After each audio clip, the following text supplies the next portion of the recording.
and then every other Monday you get to hear about what they found. So Yes. without further ado, here's the presentation. Thank you.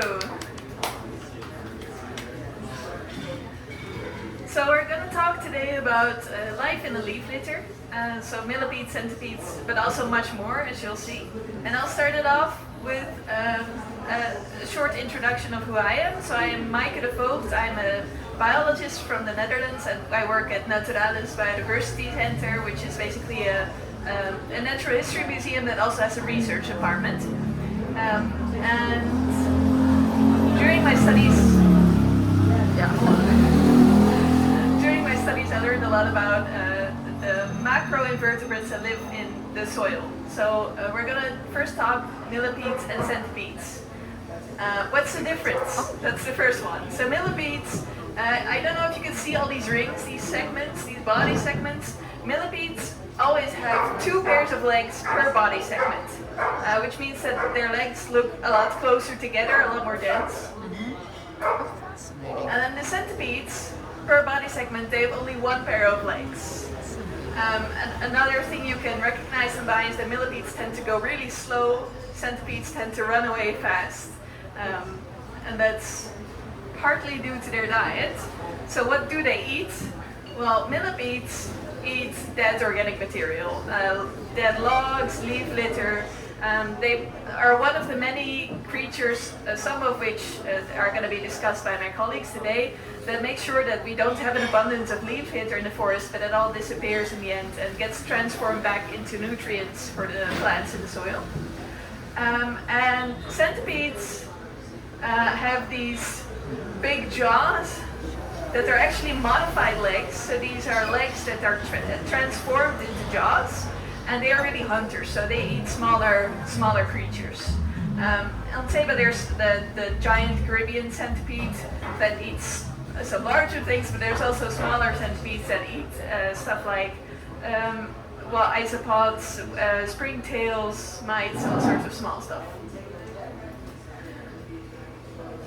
So centipedes have these jaws and venom glands. They run really fast. They don't need much self-defense beyond that. Millipedes do. So when millipedes are scared of anything, they tend to roll up into a spiral. So this is another good way to recognize millipedes if you don't want to count all the legs.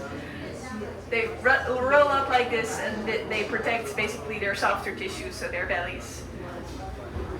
Another thing they have, which was a bit difficult to make a picture of, so I hope you can see, is these darker spots along their sides. They have that on both sides. These are glands, and they can excrete something that smells or tastes bad, so that if anything tries to eat them, they might change their mind about that.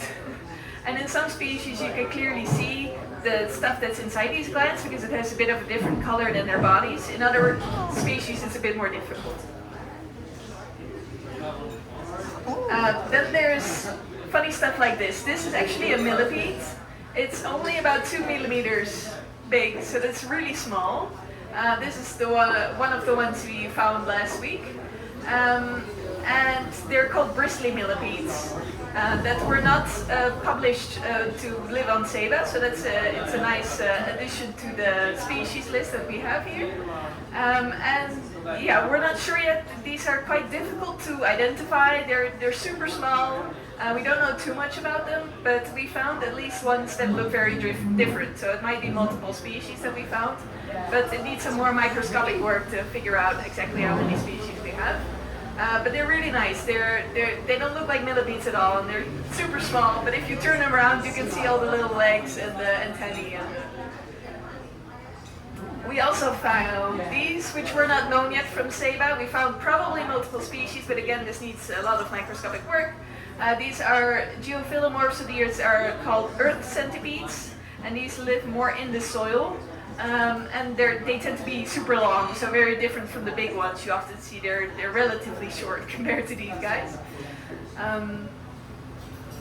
And this is also one we found here, which there was a species from this family already recorded on Ceiba, but it's definitely not the one that's been recorded before. So this is also a new species to Ceiba. We just don't know exactly which one it is yet. But yeah, we're adding some stuff to the species list as we are here for 2 weeks finding stuff, which is really nice.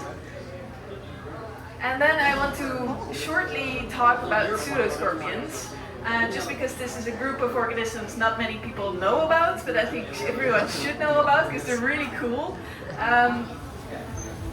You can already kind of hear it in their name. They're pseudoscorpions, so they kind of look like scorpions. They have the pincers of the scorpions, but they are not true scorpions. So the biggest difference, I hope you can see, is that real scorpions have the tail with the stinger on it, and pseudoscorpions do not. There's another difference that makes them easy to distinguish, and that's that pseudoscorpions are really, really, really tiny. So this is one we found here. I actually have it in a vial with me. It's really hard to see, but I can give these around. Yeah, there's two. So they're incredibly tiny.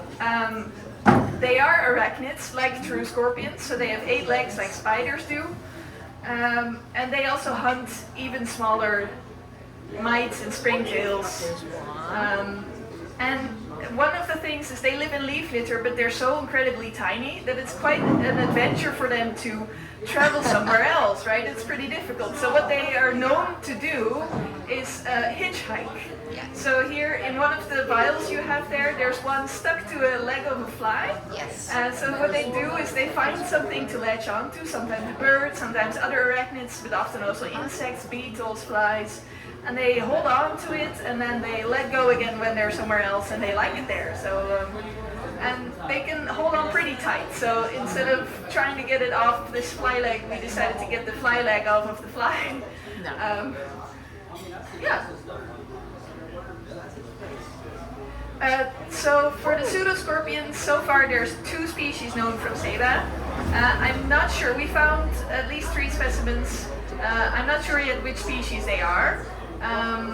Because I have to compare to these kind of pictures, so I really have to go to the microscope and look at the descriptions. But at least there's 2 species already known from Ceiba. Hopefully we can add some more. And one of the 2 is actually named after Ceiba because it's only recorded here so far.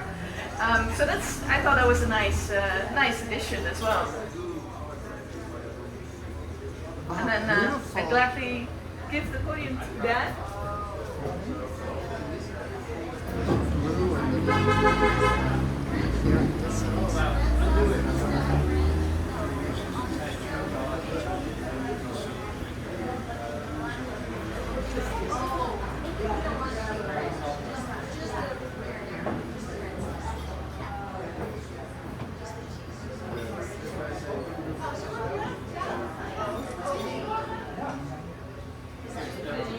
Oh yeah, I'm just gonna do that.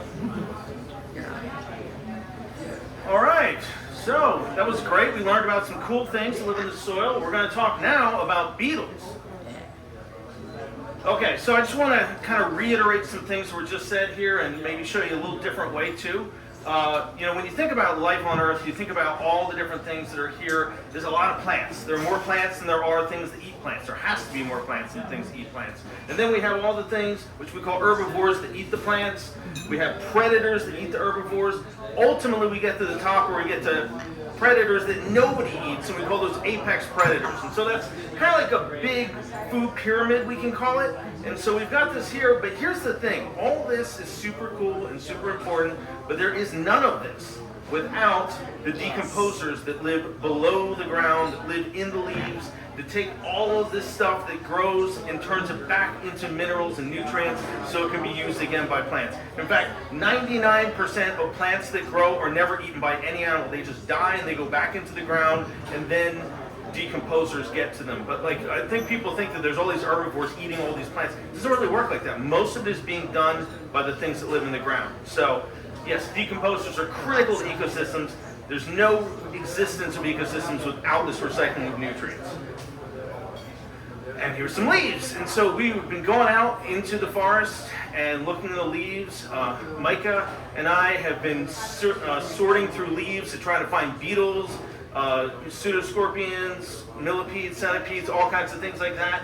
And you can't see them here when you look at this, but if you were to go through, there are millions and millions and millions of living things in a good handful of leaf litter. There's all kinds of bacteria, there's fungal spores, there's springtails, there's beetles, there's all the things we just heard about from Maaike, lots and lots of things. And so I've been finding more things on this expedition going through the leaves than any other way of trying to find new beetles. And logs, dead logs, dead wood, flipping over logs, flipping over rocks, those are all ways to find things. When a tree dies, lots of things come in and try to eat it. And in fact, there are more living things in a dead tree than a live tree, and that surprises a lot of people. Okay, so now I'm going to introduce myself. So my name is Dan Duran. I'm a professor at Rowan University in New Jersey in the United States, and I mostly study tiger beetles. And we're not going to see a lot of tiger beetles on the island of Saba because it's not really the right kind of habitat for them. There are some on St. Martin. There's some on other islands. I'd love to find one on the island. That would be amazing. There would be a sky-high chance it would be new to science. We didn't find any, but I'm going to tell you a little bit about tiger beetles too because I want you to understand how I do my research and how some of those same techniques that I do on tiger beetles can be applied to things on Saba. So, first of all, the reason why I study insects and the reason why I study beetles is because there are more types of insects and more types of beetles than any other living things on the planet. Almost everything, 80% of all living things on this planet are either insects or plants. There's a lot of other cool stuff, and we all know, mammals and birds and amphibians and fish and all those things, but those are a tiny percentage. It's mostly insects and plants. And so there are amazing diversity of living things on this planet. But really, when you come right down to it, if you want to find new species, you study insects. That's what you study. Now, these are tiger beetles, and I think they're beautiful. I hope you do too. I've discovered and described 17 new species from all around the world of tiger beetles, and some of them are just, they look like jewels. They don't even look real. They look like they're made up. But these are all real colors. And by the way, we still don't actually know why they're this brightly colored. You might think that we would know that, but we don't. Some of the ones that are really brightly colored are no more poisonous than ones that look like dirt, and some of the ones that are brightly colored have no more sexual selection where they try to attract mates. There's no more of that going on than the ones that look like dirt. So we have absolutely no idea why they are so pretty. Now, a lot of what I do, which I'm going to apply to the research that we're doing in Saba, is integrative taxonomy. And integrative taxonomy is when you take everything together and integrate it to say, do I have a new species or not? And so that involves things like field work. So that's the picture I took of Saba the other day from down by the airport. I like that picture. But we got to see some really cool stuff. And going out in the field, you find things. Then you can do genetic work to figure out if the things are actually distinct. You can do morphological work where you actually look at all the different structures and say, is this thing really different? And then I do all kinds of cool spatial analyses and geographic analyses that kind of help you understand if all those other things make sense too. And you take them all together and you got integrative taxonomy. Now, as I said, field work is a big part of this, and I do field work all over the tropics, all over the world. I love deserts, but I love tropical rainforests too. This is a spot. Can anybody guess what part of the world this is from? I know we don't have a large audience, and so I'm kind of singling you out. But where in the world do you think this picture is taken? It looks temperate. It does look temperate. It does. Because of the evergreens. That's what I look at, the evergreens. And that's think what you of would temperate. think. That's what I would think. It's actually an oak forest in central Mexico. So this is actually surprising that this kind of habitat even exists in Mexico. People are always surprised. And in this spot, I found a new genus of tiger beetle that I'm naming right now. It's not even a new species, it's a new genus, so it's really different. But a lot of what I do to try to find new species is something that I might end up doing with some of my Saba specimens as well. And this is a paper I just published last year, Species Delimitation, Discovery, and Conservation in a Tiger Beetle Species Complex, despite discordant genetic data. What does that mean? Is when you have different genes and you're getting different information, sometimes they don't always agree, and I came up with a mathematical way to be able to resolve those differences. And we can do that, and we can come up with a family tree and learn that, like, for example, we didn't know this was a new species until we did the genetics, and now we know it is. There's some carabid beetles, some ground beetles that we found on this trip, and that some of my other colleagues, part of See and Learn expeditions before me, have found, and maybe we'll find out that they're new species. So why beetles? Well, beetles, you know, we've already talked a little bit about how important decomposition is. Some of the beetles come in before anybody gets there. Like when trees die, there are beetles that are on dead trees within literal minutes of them dying. And so they can get in there and really just rip up the wood and get into there and do a lot of cool stuff. Now, real quick, I'm going to talk to you about some discoveries this expedition so far. I want to show you some beautiful beetles that we found. Here's one, the tortoise beetle, Heliomorphic probraria.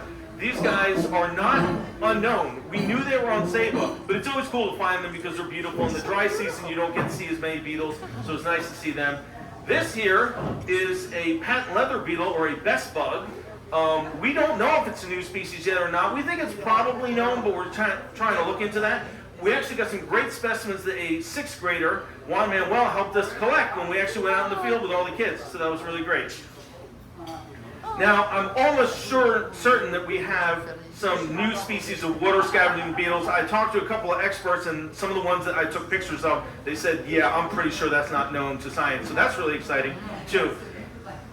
And lastly, I want to show you ground beetles, which are really beautiful beetles. They don't always live in the ground. Some of them go up in the trees. This one here that's found only at the top of Mount Scenery, only at the very top of the mountain, Wow. is almost certainly a new species, isolated on an island of an island. It's the very top of the island, and so going to be working together with some people from Cornell University and some people from See and Learn to try to Critter Quest to try to describe this as a new species. So that's what I got for you.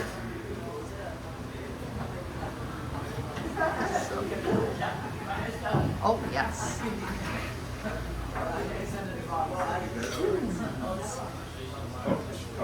This too.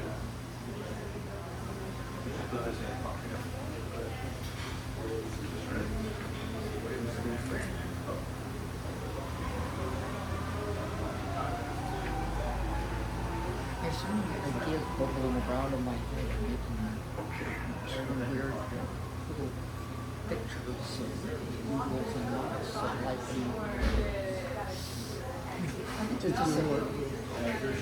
This is all right. Thank you.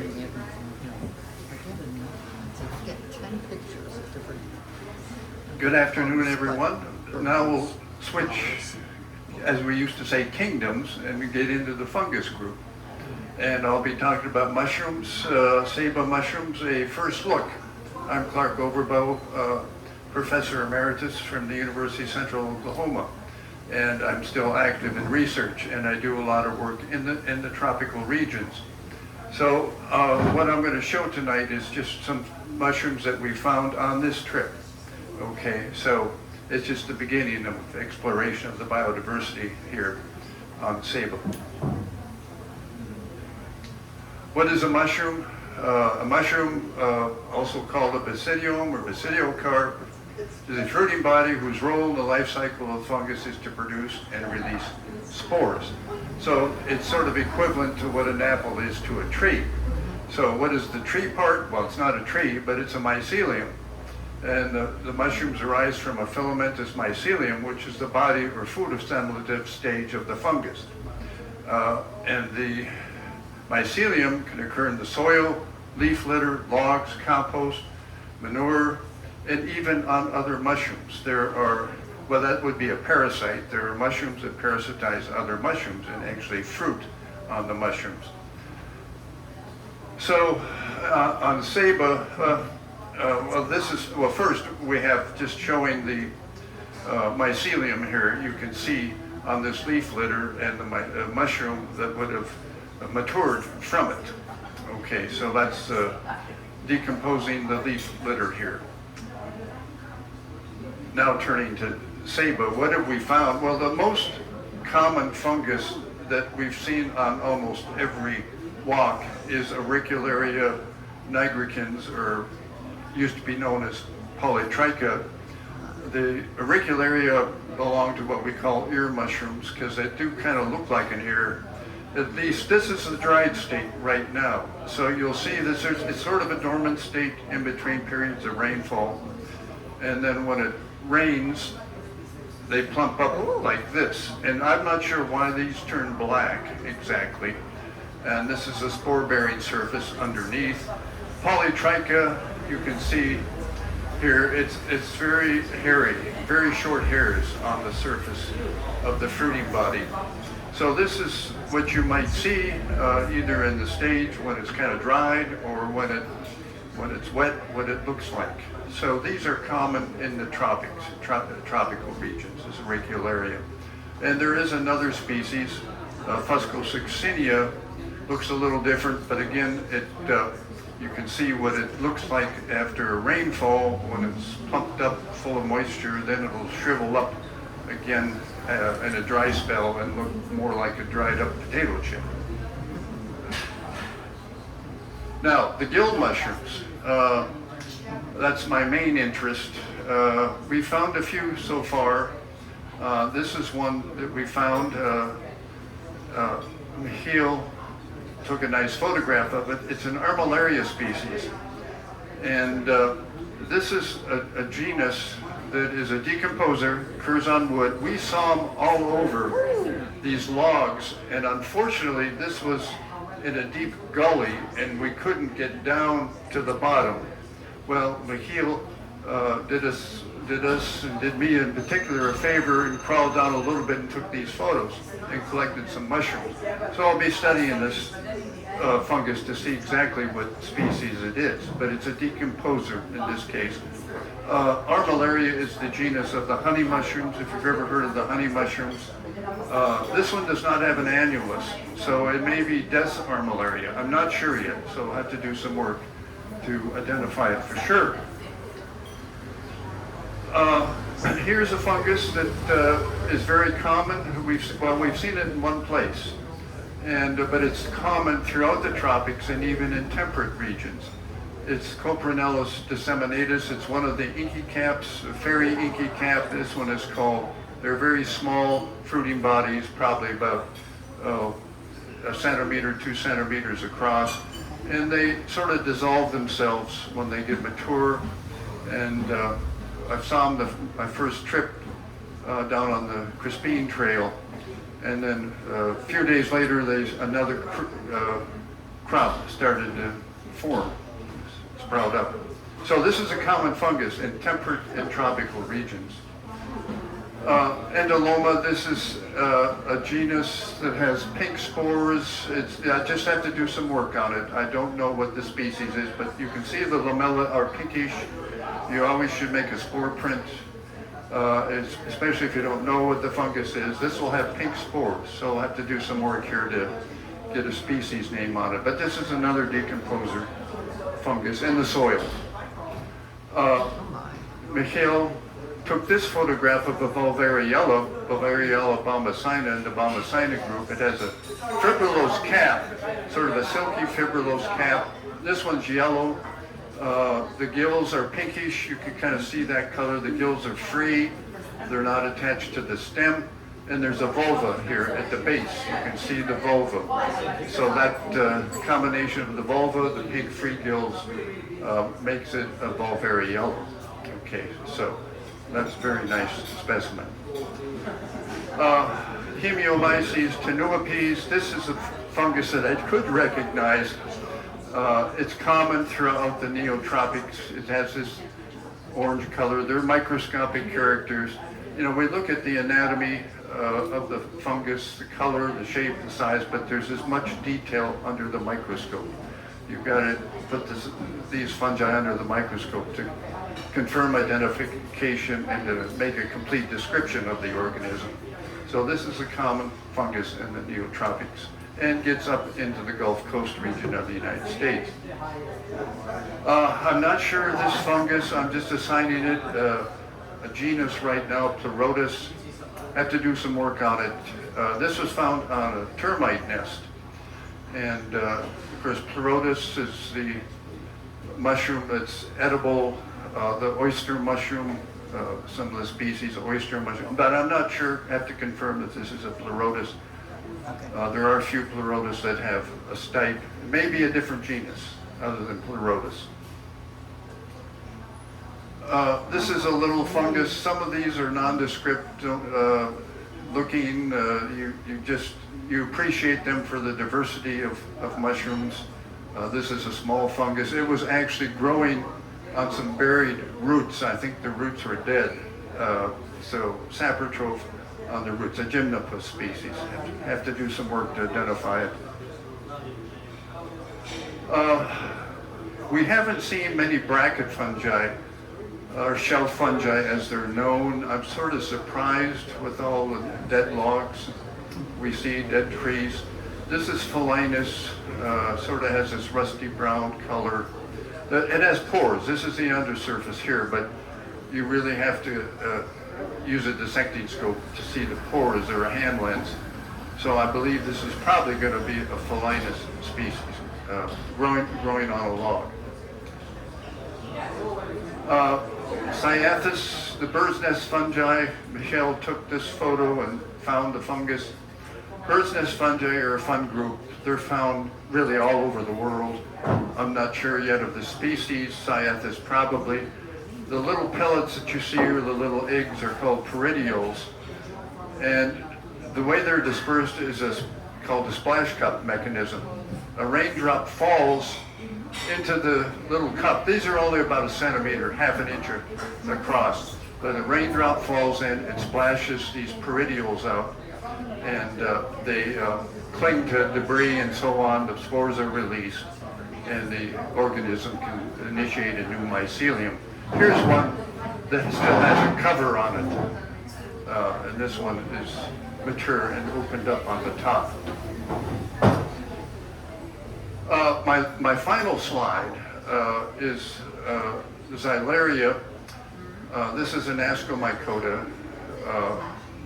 and so it has asci and ascospores if you see it under the microscope.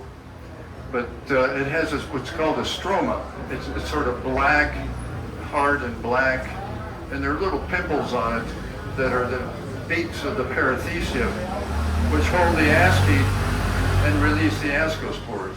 So this is a decomposer.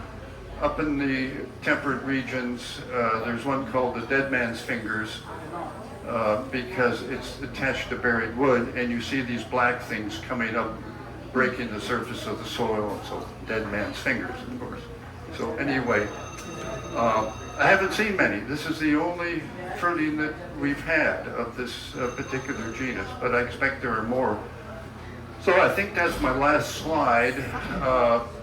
It's just a lot of work needs to be done yet.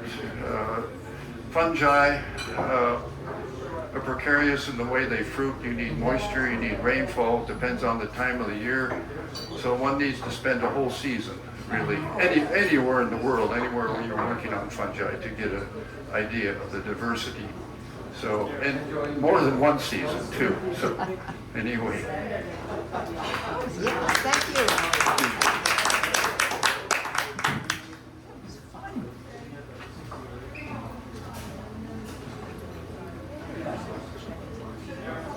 Did you guys have any questions? I loved it. I had so much fun. There's so many pretty things. You know, surprisingly, I learned about the little legs and the double legs and this thing. You know, wow. Yeah, it's exciting, really. I had a lot of fun. But I never even heard of these fungi. Yeah, I've never heard of these Not, ones. yeah, but I have, yeah. No, I have this love of the